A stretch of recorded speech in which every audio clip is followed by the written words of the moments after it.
तो हमारा विषय चल रहा था चिंतन, चिंतन का विषय चल रहा था। तो हमने पिछले बार तक देखा था, आलस तक देखा था। हाँ, आलस अर्थात हम सेना, 10 सेना है, 10 प्रकार की सेना है। मार सेनापति है और उसकी सेना देखिए 10 प्रकार की सेना है। तो पहली सेना कौन सी थी? कामाते पठमा सेना, कामाते पठमा सेना। द्वितीय आरती उच्चती, दूसरी आरती। तीसरी ततिया खुप्पी पासाते, तीसरी जो सेना है भूख और प्यास। चतुर्थी तन्ना पहुंचती, चौथी सेना जो है वो है तृष्णा, वासना, इच्छा, चाहत। और पांचवी सेना जिसको हम पिछले सप्ताह में देखे थे वो थी पंचम छीन मिद्धते, अर्थात आलस, आलसीपन। ये पांचवी सेना। और आलस के बारे में हमने काफी अच्छी जानकारी लेने की कोशिश की थी। और छठा भीरु पहुंचती, अर्थात आज की छठा मतलब छठवीं जो सेना है, मार सेना, वो है छठा भीरु पहुंचती। छठा भीरु, भीरु माने डर, भीरु माने भय। हम भयभीत है, भय है, डर है। और ये डर अर्थात ये भी बहुत खतरनाक सेना है। अगर ये 10 सेनाओं में जो डर बुद्ध बता रहे हैं, ये सेना बड़ी खतरनाक है। क्योंकि बुद्ध को भी उन्होंने बुद्धत्व प्राप्ति के पहले बहुत तकलीफ थी, है ना। और इसीलिए हम डर के मारे, आज हम डर देखने वाले। तो डर के मारे हम हर कार्य में हम देखते डर बहुत ही खतरनाक होता है। ऐसा कहते हैं कि डर के मारे हम किसी को भी शरण जाते हैं, किसी को भी शरण जाते हैं। क्योंकि डर ऐसी चीज है। और आखिरी में डर किस में जाता है? वो कैसा डर कैसा है? अगर किसी ने हमें अगर हाथ उठाया तो हमें डर लगता है कोई मार ना दे हमें, है ना। और उसके पीछे जो भावना होती है वो मरने की भावना होती है। और ये मरने की भावना इसलिए होती है कि हम मरण समझे नहीं। और मरण जिस दिन समझाएंगे, समझ जाएंगे, तो समझे कि हमारा डर धीरे धीरे कम होते जाएगा। लेकिन ये 3 बातें जो है, जाति, जर, जाति, जर, डर, अर्थात ये जो जर, जर माने विकृत होना, यानी जर माने बुढ़ापा, और उसके बाद बुढ़ापा के बाद में मर, है ना। मर अर्थात मरना।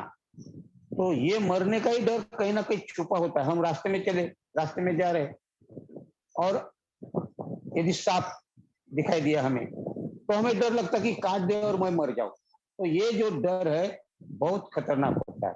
और इसलिए बुद्ध कहते हैं कि मैं भी डर गया था।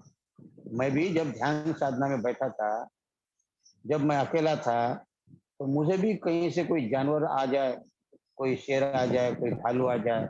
हाँ, बुद्ध अपने वृक्षों को कहते हैं कि मैं भी डरता था। जब मैं अकेला होता था तो मुझे भी डर लगता था, कभी सांप, कभी बिच्छू कहीं आ न जाए और काट न जाए। तो हम भी डर के अधीन है।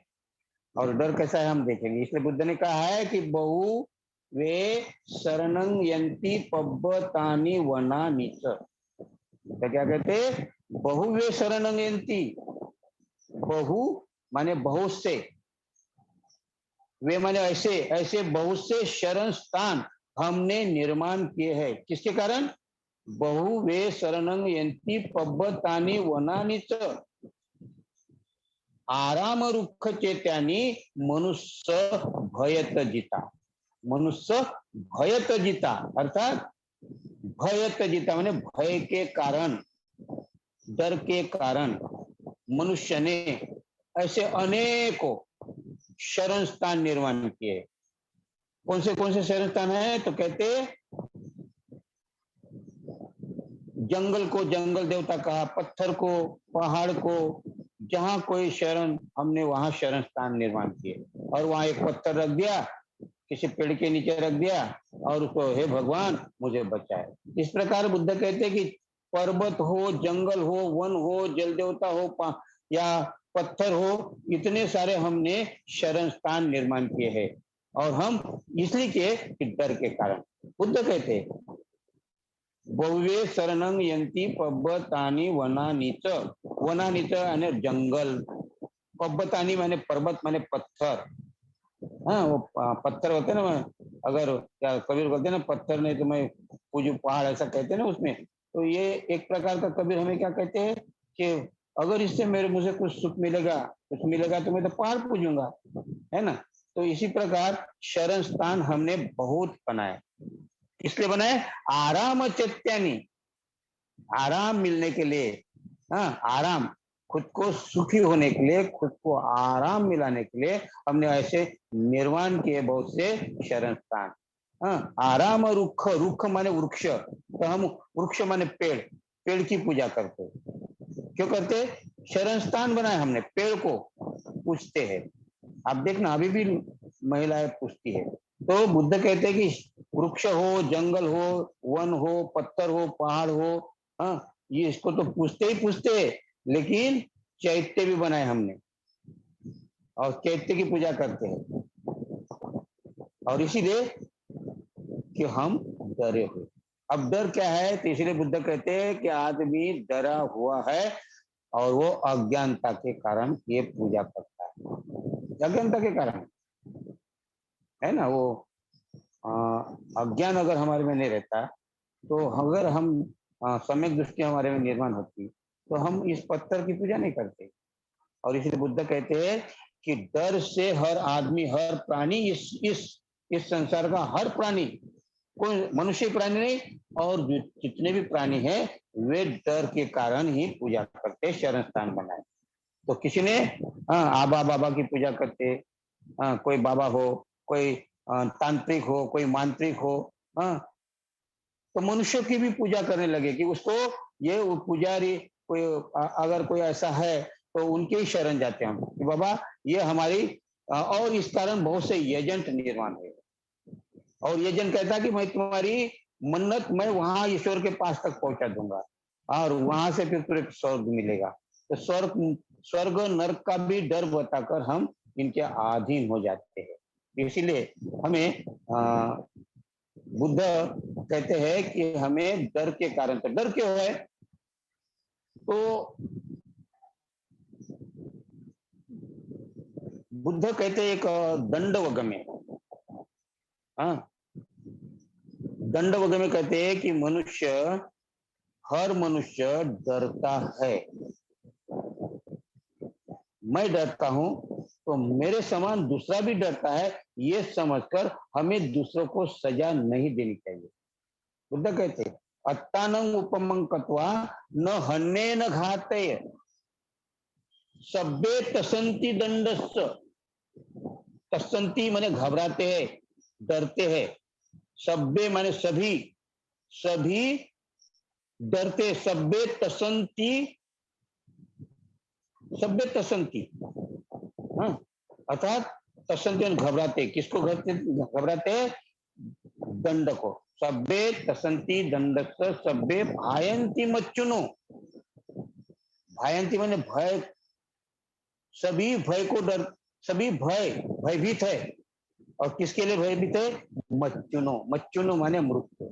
इसलिए कहते सभ्य तसंती दंडस्य सभ्य भायंती मच्चुनो। सभी प्राणी डरते हैं दंड को, सजा को, और सभी प्राणी घबराते हैं मौत को। और इसीलिए क्या कहते हैं अत्तानं उपमंकत्वा। इसीलिए अत्तानं माने स्वयं, अत्तानं माने जैसा, उपमंग माने जैसा। अत्तानं उपमंग मतलब जैसा मैं डरता हूं मेरे जैसा ही दूसरा भी डरता है। इसीलिए दूसरे को दंडित ना करे और दूसरे की हिंसा ना करे। क्या कहते? अत्तानं उपमंग कत्वा न हन्य। हन्य माने हत्या करना, हिंसा करना। तो इसीलिए दूसरों की हिंसा नहीं करना है। और न घाते, अर्थात दूसरों को हिंसा करने के लिए प्रेरित भी नहीं करना है, घात नहीं करना है। अर्थात दूसरों को हिंसा करने के लिए प्रेरित भी मत करो। बुद्ध कहते, साफ साफ कहते हैं कि ये सभी प्राणी, हम सभी प्राणी किसको डरते हैं? मौत को डरते हैं, दंड को। तो आप देखिए, अगर आपके सामने अगर कोई आ गया, अगर आपने किसी को थप्पड़ मारी तो उसको तकलीफ होगी ना। वही थप्पड़ अगर आपको किसी ने मारी तो आपको भी तकलीफ होगी। तो जिस प्रकार आपको तकलीफ होती है तो दूसरे प्राणी को भी तकलीफ हो सकती है। तो यहाँ एक मैत्री भावना की शिक्षा देते बुद्ध। क्या कहते हैं यहाँ? दंड मत दीजिए, मतलब किसी को सजा मत दीजिए। और हम सजा एक दूसरे को देते रहते। हाँ, हम कहते हैं कि शूद्रों का क्या हो रहा है? संवार, शूद्रों का अत्याचार हो रहा है शूद्र के ऊपर। हाँ, दंड देते हमको। हाँ, कई कितना सदियों से प्रताड़ित करते आ रहे एक एक विशिष्ट जाति को एक टारगेट बनाकर, लक्ष्य बनाकर सदियों से सताया जा रहा है। बुद्ध के समय में भी ऐसे ही था। और बुद्ध कहते हैं कि इसमें सभी मनुष्य समान है। मनुष्य समान है तो उसको दंडित क्यों करते हो? किसी को शूद्र के नाम से करते हैं। शूद्र में भी जातियां होती है, तो एक दूसरे जातियों को दंडित करते रहते हैं। एक समाज दूसरे समाज के साथ लड़ता रहता है। आप देखिए अभी, अगर एक समाज दूसरा समाज, इतना समाज बना के रखे है।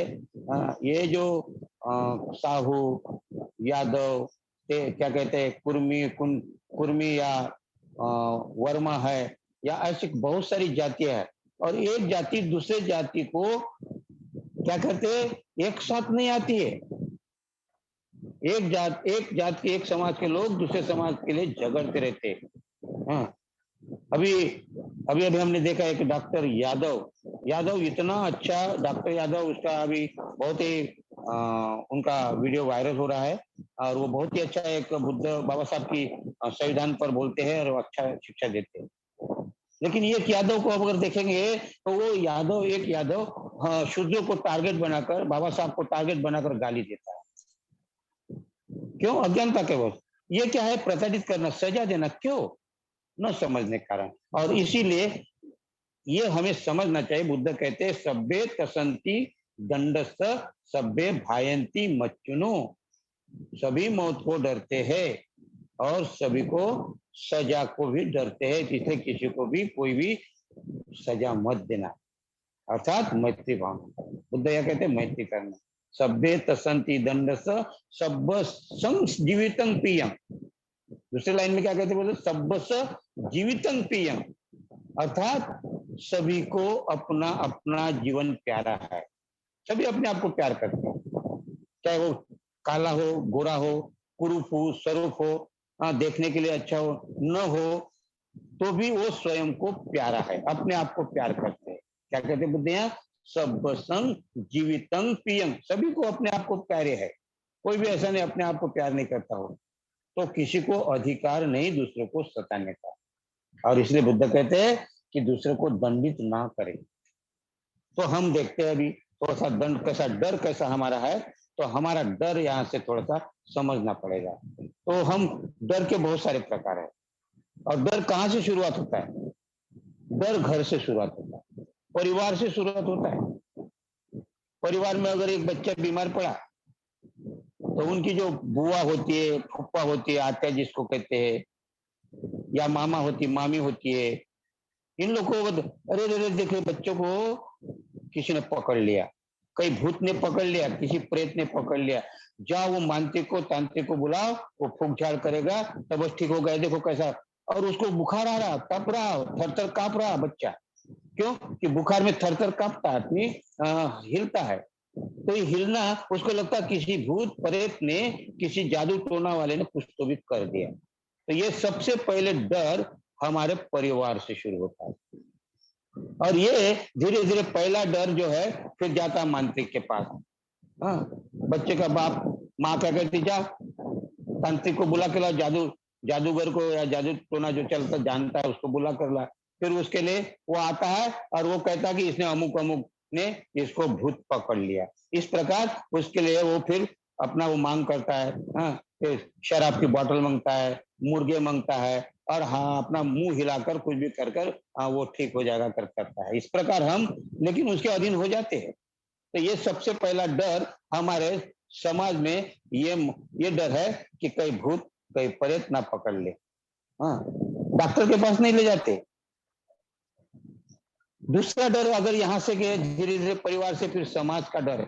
बच्चा बड़ा हो जाता है तो समाज का डर, समाज की बैठक होती है। अनेक अनेक समाज है, अपने एक ही समाज नहीं है, अनेक ऐसे समाज बना कर रखे हैं जिनके अधीन हम जीते हैं। तो समाज का डर,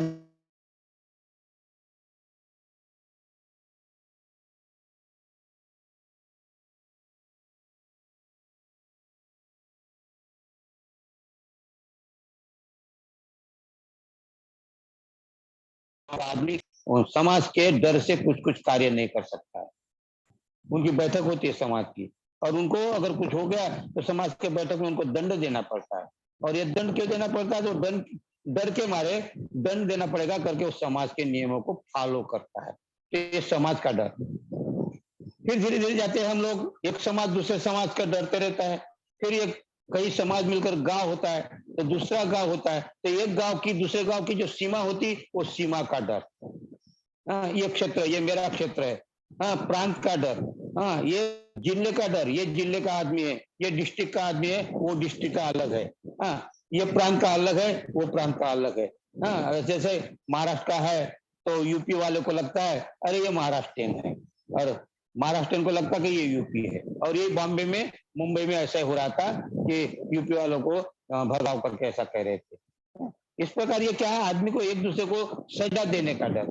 जब काम कमाने खाने के लिए कोई अगर यूपी में गया तो यूपी वालों को लगता है कि ये महाराष्ट्रियन है, ये गुजराती है, ये पंजाबी है, ये बिहारी है, ये बंगाली है। इस प्रकार के हम नाम रखकर डर, एक समाज में ये जो सीमा का डर बांध के रखे कि ये प्रांत का डर, और ये बड़ा खतरनाक होता है। इसके लिए एक राज्य का दूसरे राज्य के साथ जमता नहीं, प्रांत प्रांतवाद, और ये सीमावाद, इसको बोलते सीमा का डर। फिर ये डर जाते जाते दूसरा और फिर खतरनाक डर है शिक्षा का डर। शिक्षा का डर है, शिक्षित नहीं है। हाँ, तो शिक्षित नहीं है, तो जो शिक्षित नहीं है वो उसके अशिक्षित होने के कारण वो डर है उनके मन में बसा है। और जो शिक्षित है वो अशिक्षित को डराते रहते हैं, हाँ, धमकाते रहते हैं। और इसमें दूसरा एक डर है जिसको हम कहते हैं कि जिसका नाम है कि ये जो मैंने हिप्नाटिस करना आता, स्वर्ग का डर बताना, नरक का डर बताना, जिसको हम धार्मिक डर कहते हैं। धर्म के नाम से इतना डराया जाता है कि तुमको स्वर्ग में जाना है कि नरक में जाना है, हाँ, तो वो तय कर लेता है। और ये डर खतरनाक होता है। तो मांत्रिक से लेकर ये धार्मिक तक डरता हुआ आदमी बाहर कहां से निकलेगा? हाँ, इसलिए बाबा साहब ने संविधान लिखा है, लेकिन संविधान को कोई देखते नहीं। बाबा साहब ने हमें ज्ञानी बनाने की कोशिश की, लेकिन हम उसके तरफ देखते नहीं। लेकिन हाँ, बाबा साहब आने के कारण, संविधान के कारण लोगों को समझ में आया कि ईश्वर है या नहीं है। बहुत से लोगों को समझ में आया है। क्या कहते हैं ना, बाबा साहब ने ज्ञानी, अज्ञानियों को ज्ञानी बनाया मेरे भीम ने, अज्ञानियों को ज्ञानी बनाया मेरे भीम ने, और प्यासे को पानी पिलाया मेरे भीम ने। संविधान का करिश्मा तो देखो, संविधान का करिश्मा तो देखो। टपरी पर चाय बनाने वाले को प्रधानमंत्री बनाया मेरे भीम ने। तो संविधान के कारण लोगों को कुछ कुछ समझ में आया, लेकिन अभी भी एक ऐसा वर्ग है कि संविधान का विरोध करता है। डर है, उन्हें डर है। किसका डर है? कि हमारी रोजी रोटी चले जाएगी। एक वर्गों को ये डर है कि ये जब सुशिक्षित हो जाएंगे, शिक्षित हो जाएंगे, तो हमारा धंधा बंद हो जाएगा। इसीलिए वो अंधविश्वास में डालने के लिए कोशिश करते हैं। और ये धार्मिक डर बहुत खतरनाक होता है। आदमी कहीं ना कहीं ये धार्मिक डर में संविधान को अलग रखेगा, लेकिन धार्मिक डर उनके सामने आता है कि नहीं, पूजा पाठ करना चाहिए ना, पूजा, स्वर्ग में जाना है, नरक में जाना है। हाँ, तो संत कबीर ने इसके ऊपर काफी मेहनत की है। और संत कबीर नहीं, तो जितने भी संत हो गए, ऐसे बहुत सारे संत हो गए जिनके नाम हम इन्हें गिने हैं, उनका नामो निशान नहीं, उनको देखते तक नहीं है। जैसे संत कबीर है, संत तुकाराम महाराज है, संत चोकोबा जी है, संत घासीदास बाबा है, संत रैदास जी है।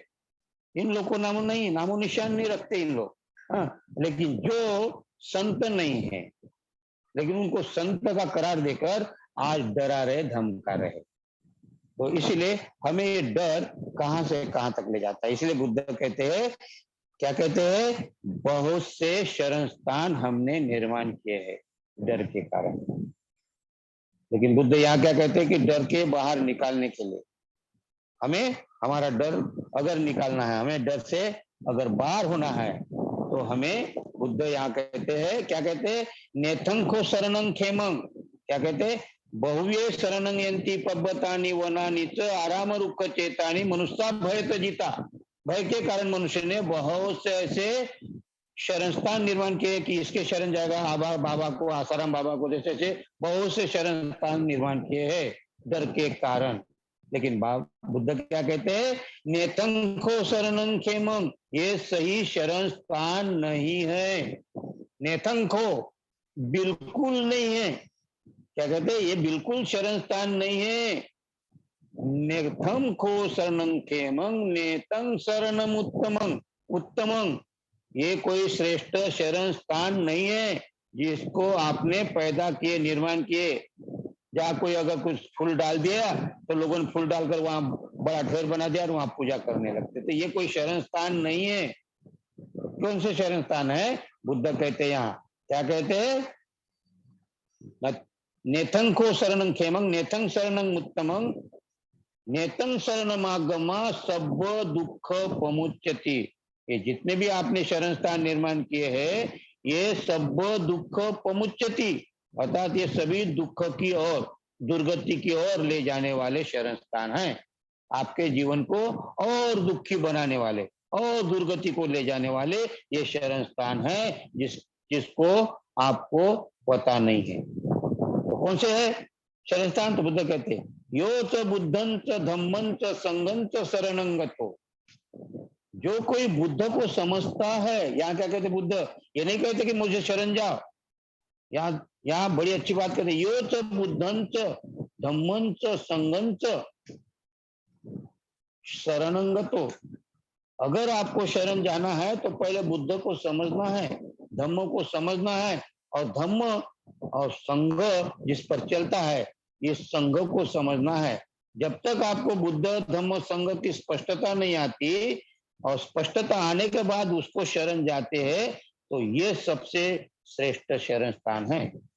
ये बुद्ध यहाँ क्या कहते हैं, बुद्ध आपको कोई ऐसे गलत शरण स्थान में नहीं ले जाते। तो इसके लिए मैं आपको एक छोटा सा बताता हूँ, 1 मिनट।